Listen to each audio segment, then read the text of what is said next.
Dear viewers, good morning.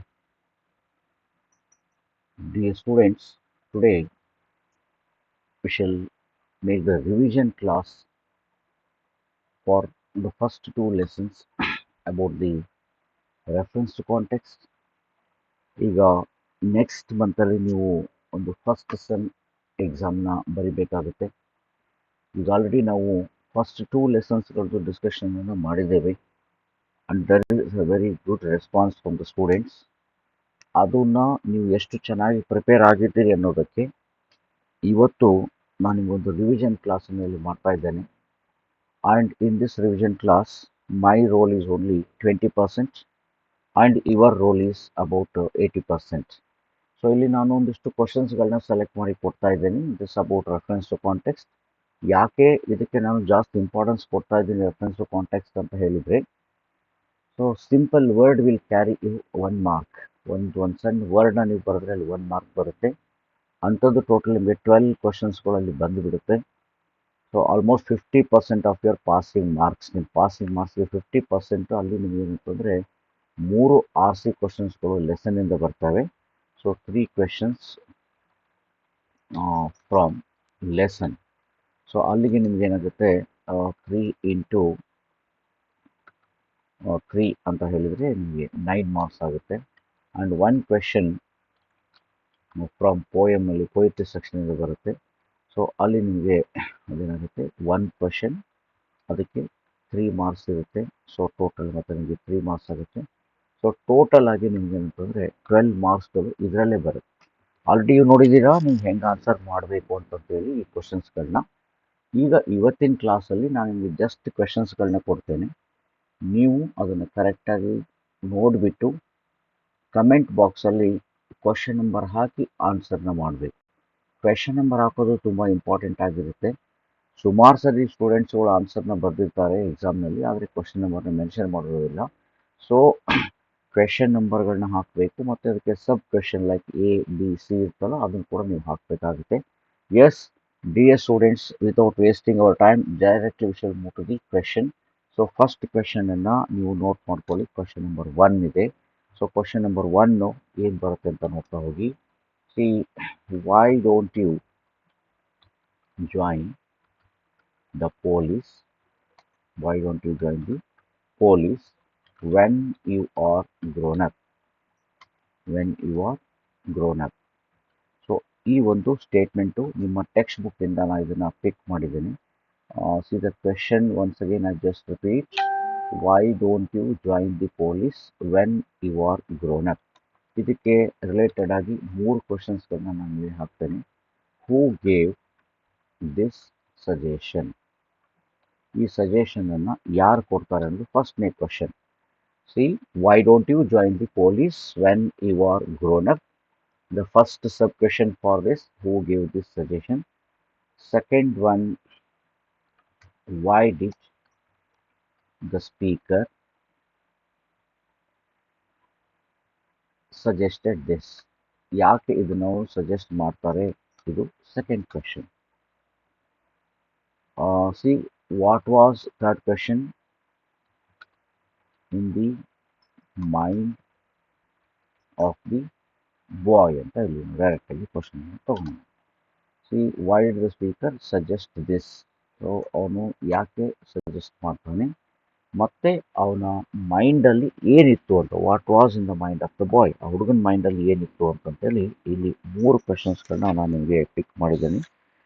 Dear students, just if you open your text book at point number 16, ಯು will ಗೆಟ್ ದಿ ಆನ್ಸರ್ ಫಾರ್ ದಿಸ್. ಪಾಯಿಂಟ್ ನಂಬರ್ 16 ನಿಮಗಿದೆ ಫಸ್ಟ್ ಲೆಸನ್ ಆ ಹೀರೋದಲ್ಲಿ ಈ 3 ಕ್ವಶನ್ಸ್ಗಳು ನಿಮಗೆ ಬರುತ್ತೆ. So this is how you can make the ಇದಕ್ಕೆ ನೀವೇನಂತಂದರೆ ಆನ್ಸರ್ಸ್ಗಳನ್ನ ಪ್ರಿಪೇರ್ ಮಾಡಿ. ಆಗ ಸೆಕೆಂಡ್ ಕ್ವೆಶನ್ಗೆ ನಾವು ನೋಡೋಣಂತೆ. ಸಿ, ತುಂಬ ಸಿಂಪಲ್ ಇದೆ. ಈ ಕ್ವಶನನ್ನು ಸರಿಯಾಗಿ ಓದ್ಕೊಳ್ಳಿ. ಓದ್ಕೊಂಡ್ಬಿಟ್ಟು ನೀವೇನಂತಂದರೆ ಅದಕ್ಕೆ ಕಮೆಂಟ್ ಬಾಕ್ಸಲ್ಲಿ ಕ್ವಶನ್ ನಂಬರ್ 1 ಅಂತ ಬರೆದು, A ಅಂತ ಬರೆದು ಆನ್ಸರ್ನ ಬರೀರಿ. ದೆನ್ B ಅಂತ ಬರೆದು ಸೆಕೆಂಡ್ ಆನ್ಸರ್ ಆ್ಯಂಡ್ C ಅಂತ ಬರೆದು ಸೆಕೆಂಡ್ ಆನ್ಸರ್ ಮಾಡಿ ಅದನ್ನು ನೀವು ಸಬ್ಮಿಟ್ ಮಾಡಿದರೆ ನಿಮ್ಮ ಆನ್ಸರಲ್ಲಿ ಕರೆಕ್ಟ್ ಆಗುತ್ತೆ. And also don't mention your school name and your name. So ಅದನ್ನು ಮರಿಬೇಡಿ. ಅದನ್ನು ನೀವೇನಂತಂದರೆ ಕಂಪಲ್ಸರಿ ಡೋಂಟ್ ಫರ್ಗೆಟ್ ದ್ಯಾಟ್. ಅಂದರೆ ನೀವು ಯಾವ ಸ್ಕೂಲಿಂದ ಅಂತ ನಿಮಗೆ ಗೊತ್ತಾಗುತ್ತೆ. Second one see that he was a true scout ಅಂತ ಇಲ್ಲಿ ಕ್ವಶನ್ ಇದೆ. ಸೊ ಇದು ಕೂಡ ನಿಮಗೆ ಸ್ವಾಮಿ ಲೆಸನಲ್ಲಿ ಬಂದಿದೆ, ಹೀರೋ ಲೆಸನಲ್ಲಿ ಇದೆ. ಹಿ was a true scout. So ಇದಕ್ಕೆ ಸಬ್ ಕ್ವಶನ್ಸ್ನ ನೋಡಿ. ಹೂ ಈಸ್ ದಿ ಸ್ಪೀಕರ್ ಹಿಯರ್ ಅಂತ ಇಲ್ಲಿ ಕ್ವಶನ್ ಇದೆ. ಸೊ ಈ ಸ್ಟೇಟ್ಮೆಂಟನ್ನು ಯಾರು ಹೇಳ್ತಾರೆ? ಹಿ was a true scout, who is the speaker. Second one, who was the real scout referred here. So ಈ ಸೆಂಟೆನ್ಸಲ್ಲಿ ರಿಯಲ್ ಸ್ಕೌಟ್ ಅಂತ ಯಾರಿಗೆ ಹೇಳ್ತಾರೆ ನೋಡಿ. First question, who is a speaker. ಈ ಸ್ಟೇಟ್ಮೆಂಟ್ ಯಾರು ಹೇಳ್ತಾರೆ? ರಿಯಲ್ ಸ್ಕೌಟ್ ಅಂತ ಯಾರಿಗೆ ಹೇಳ್ತಾರೆ? ಸೊ ಕರೆಕ್ಟಾಗಿ ಅಂಡರ್ಸ್ಟ್ಯಾಂಡ್ ಮಾಡ್ಕೋಬೇಕು, ದಟ್ಸ್ ವೆರಿ ಇಂಪಾರ್ಟೆಂಟ್. ಸೊ ಅದು ಕರೆಕ್ಟಾಗಿ ಅಂಡರ್ಸ್ಟ್ಯಾಂಡ್ ಮಾಡಿಕೊಂಡ್ರೆ ನಿಮಗೆ ಗೊತ್ತಾಗುತ್ತೆ ಈ ಸ್ಟೇಟ್ಮೆಂಟ್ ಯಾರು ಹೇಳ್ತಾರೆ ಮತ್ತು ಯಾರಿಗೆ ಸ್ಕೌಟ್ ಅಂತ ಹೇಳ್ತಾರೆ ಅಂತ ಒಂದು ಕ್ವೆಶನ್ ಇದೆ. Then next one, third question, what is the meaning of the word scout? Scout ಅಂತ ಒಂದು ವರ್ಡ್ ಏನು ಬಂದಿದೆ ಈ ಟೆಕ್ಸ್ಟ್ ಲೆಸನ್ನಲ್ಲಿ ಅಥವಾ ಈ ಸ್ಟೇಟ್ಮೆಂಟಲ್ಲಿ, ಅದ್ರದ್ದು ಮೀನಿಂಗ್ ಏನು ಅನ್ನೋದನ್ನು ನೀವು ಹೇಳಬೇಕಾಗುತ್ತೆ. So statement once again I will just repeat. He was a true scout. First question, who is the speaker here? Second question, who was the real scout referred here? Third question, what is the meaning of the word scout? ಈ statement ಅನ್ನು ಯಾರು ಹೇಳ್ತಾರೆ? ಹೂ is the speaker already ನಿಮಗೆ ಗೊತ್ತಿದೆ. ನಿಮ್ಮ text ಬುಕ್ಕಲ್ಲಿ point number 15ನಲ್ಲಿ ಈ statement ನಿಮಗೆ ಬರುತ್ತೆ. ಪಾಯಿಂಟ್ ನಂಬರ್ 15 ಥರ್ಡ್ ಲೈನಲ್ಲಿದೆ. The head master said that he was a true scout ಅಂತ ಇದೆ. ಸೊ ಇಲ್ಲಿ ಟ್ರೂ ಸ್ಕೌಟ್ ಯಾರು ಅಂತ ಎರಡನೇ ಕ್ವಶನ್ ಇದೆ. What is the meaning of the word scout? ಆ ಸ್ಕೌಟ್ ಅಂತ ಏನು ವರ್ಡ್ ಬಂದಿದೆ ಅದ್ರ ಮೀನಿಂಗ್ ಏನು ಅನ್ನೋದನ್ನು ನೀವಲ್ಲಿ ಬರೀಬೇಕಾಗುತ್ತೆ. ಆನ್ಸರ್ಸ್ಗಳನ್ನ ನೀವು ಸಾಧ್ಯ ಆದರೆ ಕಮೆಂಟ್ ಬಾಕ್ಸಲ್ಲಿ ಬರೀರಿ, ಇಲ್ಲ ಅಂತಂತಂದರೆ ಒಂದು ನೋಟ್ಬುಕ್ ಇಟ್ಕೊಂಡ್ಬಿಟ್ಟು ಅಲ್ಲಿ ಏನಂತಂದರೆ ಕ್ವೆಶನ್ ನಂಬರ್ಗಳನ್ನ ಹಾಕಿ ನೀವು ಇದನ್ನು ಬರೆಯೋದಕ್ಕೆ ಸಾಧ್ಯ ಆಗುತ್ತೆ. ಓಕೆ, ನೆಕ್ಸ್ಟ್ ನಾವೀಗ ಥರ್ಡ್ ಒನ್ಗೆ ಹೋಗೋಣಂತೆ. ಥರ್ಡ್ ಸ್ಟೇಟ್ಮೆಂಟ್ ನೋಡಿ. ಅಯ್ಯೋ, ಈಗ ಆಲ್ರೆಡಿ ನಿಮಗೆ ಗೊತ್ತಾಗ್ಬಿಟ್ಟಿದೆ ಏನು ಬರುತ್ತೆ ಅಂತಂತೇಳಿ. Something has bitten me. ಅಯ್ಯೋ, something has bitten me. So ಈ ಸ್ಟೇಟ್ಮೆಂಟ್ ಇದೆ. ಇದು ಕೂಡ ನಿಮಗೆ ಫಸ್ಟ್ ಲೆಸನ್ ಹೀರೋದಲ್ಲೇ ಬರುತ್ತೆ. ಈಗ ನಾವು ಎರಡೇ ಲೆಸನನ್ನು ರಿವಿಷನ್ಗೆ ಕನ್ಸಿಡರ್ ಮಾಡ್ತಾ ಇದ್ದೇವೆ. ಸೊ ಫಸ್ಟ್ ಒನ್ ಇಲ್ಲಿ ಏನಂದರೆ ನಾವು ಸ್ಟೇಟ್ಮೆಂಟ್ ತೊಗೊಂಡಿದ್ದು, why don't you join the police when you are grown up. Second one ಏನು ತೊಗೊಂಡಿದ್ದೇವೆ ಅಂತಂದರೆ he was a true scout ಅಂತ ತೊಗೊಂಡಿದ್ದೇವೆ. ಥರ್ಡ್ ಒನ್, ಅಯ್ಯೋ ಸಮಥಿಂಗ್ ಹ್ಯಾಸ್ ಬಿಟನ್ ಮೀ ಅಂತ ಇದೆ. ಇದಕ್ಕೆ ಸಬ್ ಕ್ವಶನ್ಸ್ಗಳನ್ನ ಇಲ್ಲಿ ನೋಡಿ. The first question, who is me here? So ಈ ಕ್ವಶನ್ ಇಲ್ಲಿದೆ, ಹೂ ಈಸ್ ಮೀ ಹಿಯರ್. ಈ ಸ್ಟೇಟ್ಮೆಂಟಲ್ಲಿ ಇಲ್ಲೊಂದು ಮೀ ಅಂತ ಒಂದು ವರ್ಡ್ ಬರುತ್ತೆ. ಮೀ ಅಂದರೆ ಯಾರು ಅಂತ ಕೇಳಿದ್ದಾರೆ. ಇದೇ ಕ್ವಶನನ್ನು ನೀವು ಬೇರೆ ಥರ ಕೂಡ ಬರ್ಬೋದು ನಿಮಗೆ. Who is a speaker, who said this, who shouted like this ಅಂತೆಲ್ಲ ಬರುತ್ತೆ. ಅಲ್ಲಿ ಮೀ ಮತ್ತು ಅದು ಎರಡೂ ಒಂದೇ ಇದೆ. ಸೊ ಅದು ಆನ್ಸರ್ನ ಕರೆಕ್ಟಾಗಿ ತಿಳ್ಕೊಳ್ಳಿ and answer that. Second one, who has bitten him. So ಅವನಿಗೆ ಯಾರು ಕಚ್ಚಿದ್ರು ಅಂತ ಇಲ್ಲಿ ಸೆಕೆಂಡ್ ಒನ್ ಇದೆ. ಸೊ ಈ ಮೂರು ಕ್ವೆಶನ್ಸ್ ಏನು ಬರುತ್ತೆ, ಎರಡು ಕ್ವಶನ್ ತುಂಬ ಸಿಂಪಲ್ ಆಗಿ ಜಸ್ಟ್ ಒಂದು ವರ್ಡಲ್ಲಿ ಆನ್ಸರ್ ಬರೆಯೋಕ್ಕಿರುತ್ತೆ. ಒಂದು ಕ್ವೆಶನ್ ಮಾತ್ರ ಅಪ್ಲಿಕೇಶನ್ ಲೆವೆಲಲ್ಲಿ ಇರ್ತದೆ ಅಥವಾ ಎಕ್ಸ್ಪ್ರೆಷನ್ ಲೆವೆಲಲ್ಲಿ ಇರುತ್ತೆ. ಆವಾಗ ನೀವು ಅದಕ್ಕೆ ಒಂದು ಲೈನ್ ಆನ್ಸರ್ನ ಇಲ್ಲಿ ಬರಿಬೇಕಾಗುತ್ತೆ. See, who has bitten him ಅಂತ ಇದೆ. The third question, what was the result of this? ಅವನು ಕಚ್ಚುತ್ತಾನೆ, ಕಚ್ಚಿದಾಗ ಏನಾಗುತ್ತೆ ಅನ್ನೋದನ್ನು ನೀವು ಬರೀಬೇಕಾಗುತ್ತೆ. ಸೊ ಇದನ್ನು ಕರೆಕ್ಟಾಗಿ ಅರ್ಥ ಮಾಡ್ಕೊಳ್ಳಿ. ನಿಮ್ಮ ಟೆಕ್ಸ್ಟ್ ಬುಕ್ಕಲ್ಲಿ ಪಾಯಿಂಟ್ ನಂಬರ್ 15ನಲ್ಲಿ ಇದೆ, 14ನಲ್ಲಿ ಇದೆ, ಅಯ್ಯೋ ಸಮಥಿಂಗ್ ಹ್ಯಾಸ್ ಬಿಟನ್ ಮೀ. ಅದನ್ನು ಯಾರು ಕೂಗ್ತಾರೆ ಅಥವಾ ಇಲ್ಲಿ ಮೀ ಅಂತ ಬಂದಿದೆ. ಮೀ ಅಂದರೆ ಯಾರು ಅನ್ನೋದು first one. Next one, who has bitten him ಅಂತ ಇದೆ, ಯಾರು ಅವನಿಗೆ ಕಚ್ಚಿದ್ರು ಅಂತ. Then what was the result of this? ಅದರ ರಿಸಲ್ಟ್ ಏನಾಯಿತು ಅಂತ ಇಲ್ಲಿ ಕೇಳಿದ್ದಾರೆ. ಸೊ ಈಗ ನಾವು ನೆಕ್ಸ್ಟ್ ಕ್ವಶನ್ಗೆ ಹೋಗೋಣಂತೆ. ಸೊ ಡಿಯರ್ ಸ್ಟೂಡೆಂಟ್ಸ್, ಈ ಕ್ವಶನ್ಸ್ಗಳನ್ನ ನೀವು ಕರೆಕ್ಟಾಗಿ ತಿಳ್ಕೊಳ್ಳಿ, ಕರೆಕ್ಟಾಗಿ ತಿಳ್ಕೊಂಬಿಟ್ಟು ಆನ್ಸರ್ ಮಾಡಿ, so that you will get good marks in your examination. So ಈಗ ನೆಕ್ಸ್ಟ್ ಕ್ವಶನ್ ಈ ಥರ ಇದೆ. ಪ್ಲೀಸ್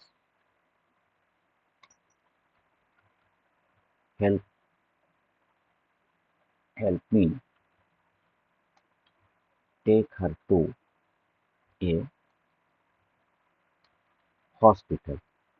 ಈ ಕ್ವೆಶನ್ ಇದೆ, ನಿಮ್ಗೆ ಆಲ್ರೆಡಿ ಗೊತ್ತಾಗಿದೆ. ಹಾಸ್ಪಿಟಲ್ ಅಂತ ಬಂದ ತಕ್ಷಣ ಈಗ ನೀವು ರೆಫರ್ ಮಾಡಿದಂಥ ಲೆಸನ್ಗಳಲ್ಲಿ ಯಾವ ಲೆಸನ್ಗೆ ಆಗುತ್ತೆ, ಯಾವ ಲೆಸನಲ್ಲಿ ಬರುತ್ತೆ ಅನ್ನೋದು ನಿಮಗೆ ಗೊತ್ತಾಗ್ಬಿಟ್ಟಿದೆ. Please help me take her to a hospital ಮತ್ತೆ ಕಂಟಿನ್ಯೂ ಆಗಿದೆ. ಬಟ್ ನೋ ಒನ್ ಸ್ಟಾಪ್ಡ್ ಅಂತ ಇಲ್ಲಿ ಕ್ವೆಶನ್ ಇಲ್ಲಿವರೆಗೂ ಎಕ್ಸ್ಟೆಂಡ್ ಆಗಿದೆ. So once again I repeat the question. Please help me take her to a hospital, but no one stopped. This statement is from the second lesson. There is a girl by the tracks ಅಂತ ಇಲ್ಲಿದೆ ನೋಡಿ, ಅಲ್ಲಿ ಇದೆ. ಇದು ನಮಗೆ ಅಲ್ಲಿ ಬರುತ್ತೆ. there is a girl by the tracks ಅಲ್ಲಿ. see, ಅವನು ಏನು ಮಾಡ್ತಾನೆ ಅಂತಂತಂದರೆ, ಬಲೇಶ್ವರ ಅವಳನ್ನ ಎತ್ಕೊಂಡ್ಬಂದ್ಬಿಟ್ಟು ಏನು ಮಾಡ್ತಾನೆ, ಪಾಯಿಂಟ್ ನಂಬರ್ಗೆ 7 ಅಲ್ಲಿ ಇದು ಸಿಗುತ್ತೆ ನಿಮ್ಮ ಟೆಕ್ಸ್ಟ್ ಬುಕ್ಕಲ್ಲಿ. ಪಾಯಿಂಟ್ ನಂಬರ್ 7 ಸೆಕೆಂಡ್ ಲೆಸನ್ನಲ್ಲಿ please help me take her to a hospital but no one stopped ಅಂತ ಸ್ಟೇಟ್ಮೆಂಟ್ ಇದೆ. This is from the lesson there is a girl by the tracks. Point number 7 ಅಲ್ಲಿ ಕೊನೆಗೆ at the end of the paragraph this line is there, please help me take her to a hospital but no one stopped ಅಂತ ಇಲ್ಲಿ ಕೊಟ್ಟಿದ್ದಾರೆ. So ಇದಕ್ಕೆ sub ಕ್ವಶನ್ಸ್ಗಳನ್ನ ನಾವೀಗ ನೋಡೋವಂತೆ. ನಿಮ್ಗೆ already ಗೊತ್ತಾಗ್ಬಿಟ್ಟಿದೆ ಏನು sub questions ಬರ್ಬೋದು ಅಂತಂತೇಳಿ. First one, who is the speaker, ಇದು first question. Who is the speaker first question. Second one, who does, ನೋಡಿ, ಹರ್ ರೆಫರ್ ಟು. ಇಲ್ಲಿ ಒಂದು ಹರ್ ಅಂತ ಒಂದು ಕ್ವಶನ್ ಬಂದಿದೆ, ಸಾರಿ ಒಂದು ವರ್ಡ್ ಇದೆ. ಪ್ಲೀಸ್ ಹೆಲ್ಪ್ ಮೀ ಟೇಕ್ ಹರ್ ಅಂತ ಇಲ್ಲಿ ನೋಡಿ, ಹರ್ ಅಂತ ಇದೆಯಲ್ಲ, ಇಲ್ಲಿ ಹರ್ ಅಂದರೆ ಯಾರು ಅಂತ ಒಂದು ಕ್ವಶನನ್ನು ಹೇಳ್ತಾ ಇದ್ದಾರೆ. ಫಸ್ಟ್ ಈ ಸ್ಟೇಟ್ಮೆಂಟ್ ಯಾವ್ದು ಹೇಳಿದವರು ಯಾರು, who is the speaker. Second one, who does her refer to ಅಂತ ಇದೆ. ಆಲ್ರೆಡಿ ನೀವು ಆನ್ಸರ್ಸ್ಗಳನ್ನ ಕಳಿಸೋಕೆ ಸ್ಟಾರ್ಟ್ ಮಾಡಿದ್ದೀರಾ. ಫಸ್ಟ್ ಅಷ್ಟು ಕ್ವಶನ್ಸ್ಗಳನ್ನ ನೋಡ್ಕೊಳ್ಳಿ, ನೋಡ್ಕೊಂಡ್ಬಿಟ್ಮೇಲೆ ಆನ್ಸರ್ನ ಕಳಿಸಿ. ಸಿ ಥರ್ಡ್ ಒನ್ ಇದೆ ನೋಡಿ, the third question, Y didn't not stop. So ಅವರು ಯಾಕೆ ಸ್ಟಾಪ್ ಮಾಡಲಿಲ್ಲ ಅಂತ ಒಂದು ಸ್ಟೇಟ್ಮೆಂಟ್ ಇದೆ. Y did they not stop. So ಅವ್ನು ಹೇಳ್ತಾನೆ, ರಿಕ್ವೆಸ್ಟ್ ಮಾಡ್ತಾನೆ, ಆದರೆ ರಿಕ್ವೆಸ್ಟ್ ಮಾಡಿದ್ರು ಕೂಡ ಅವ್ರು ಯಾರೂ ಸ್ಟಾಪ್ ಮಾಡೋದಿಲ್ಲ. Why did they not stop, ಯಾಕೆ ಸ್ಟಾಪ್ ಮಾಡಲಿಲ್ಲ ಅನ್ನೋದು ಒಂದಿದೆ. ಸೊ ಈಗ ನಾವು ಲಾಸ್ಟ್ ಕ್ವೆಶನ್ಗೆ ಹೋಗೋಣಂತೆ. The last statement goes like this. So ಐದನೇ ಸ್ಟೇಟ್ಮೆಂಟ್ ಈ ಥರ ಇದೆ, chacha can I borrow your mobile ಅಂತ ಒಂದು ಕ್ವೆಶನ್ ಇಲ್ಲಿ ನಿಮಗೆ ಇದೆ. ಸೊ ಇದು ಕೂಡ ತುಂಬ ಫೆಮಿಲಿಯರ್ ಕ್ವೆಶನ್ ಆಗಿದೆ ನಿಮಗೆ. Chacha can I borrow your mobile ಅಂತ ಇಲ್ಲಿ ಒಂದು ಸ್ಟೇಟ್ಮೆಂಟ್ ಇದೆ. ಸೊ ಇಲ್ಲಿ ಇಟ್ಸ್ ಲೈಕ್ ಎ ಕ್ವೆಶನ್ ಥರ ಇದೆ ಇದು, ಆದರೆ ಕ್ವೆಶನ್ ಅಲ್ಲ, ಇದು ಇಸ್ ಎ ರಿಕ್ವೆಸ್ಟ್. ನೋಡಿ, ಲ್ಯಾಂಗ್ವೇಜ್ ಫಂಕ್ಷನ್ ಈ ಥರ ಬಂದಾಗ can I borrow your mobile ಅಂತ ಇದೆ, ಎಂಡಲ್ಲಿ ಕ್ವಶನ್ ಮಾರ್ಕ್ ಇರುತ್ತೆ. ಕ್ವಶನ್ ಮಾರ್ಕ್ ಇದೆ ಅಂದ ತಕ್ಷಣ ನೀವು ಏನು ಮಾಡ್ಬೋದು, ಕ್ವೆಶನ್ ಅಂತ ಅನ್ಕೋಬಾರ್ದು. This is one request. ಇದೇನಂತಂದರೆ ರಿಕ್ವೆಸ್ಟ್ ಆಗುತ್ತೆ, right. Chacha can I borrow your mobile ಅಂತ ಇಲ್ಲಿದೆ. ಫೈನ್. ಇದಕ್ಕೆ ಸಬ್ ಕ್ವಶನ್ಸ್ಗಳನ್ನ ಈಗ ನಾವು ನೋಡೋದಾಯಿತು ಅಂತಂದರೆ, first question very simple and most expected, who is the speaker. ಇದು ಗ್ಯಾರಂಟಿಯಾಗಿ ಕ್ವಶನ್ ಬರುತ್ತೆ. Chacha can I borrow your mobile ಅಂತ ಸ್ಟೇಟ್ಮೆಂಟ್ ಕೊಟ್ಟಾಗ ಹೂ ಇಸ್ ದ ಸ್ಪೀಕರ್ ಅಂತ ಖಂಡಿತವಾಗಿಯೂ ಬರುತ್ತೆ. Next one here, who does chacha refer to ಅಂತ ಹೇಳಿ. ಸೊ ಇಲ್ಲಿ ಚಾಚಾ ಅಂತ ಒಂದು ವರ್ಡ್ ಬಂದಿದೆಯಲ್ಲ, ಚಾಚಾ ಮೀನ್ಸ್ ಲೈಕ್ ಅಂಕಲ್ ಅಂತ ಹೇಳ್ದಂಗೆ. ಅಂಕಲ್ ಅಂತ ಯಾರಿಗೆ ಹೇಳ್ತಾನೆ ಅವನು ಅಂತ. So chacha, this is Maharashtrian word for uncle. ಅಂಕಲ್ಗೆ ನಾವು ಚಾಚಾ ಅಂತ ಅಲ್ಲಿ ಹೇಳ್ತಾರೆ. ಮತ್ತು ಆ ಚಾಚನ ಹೆಂಡತಿಗೆ ಚಾಚಿ ಅಂತ ಕರೀತಾರೆ. Who does chacha refer to ಅಂತ ಹೇಳಿದೆ. Then third one, why did the speaker borrow the mobile.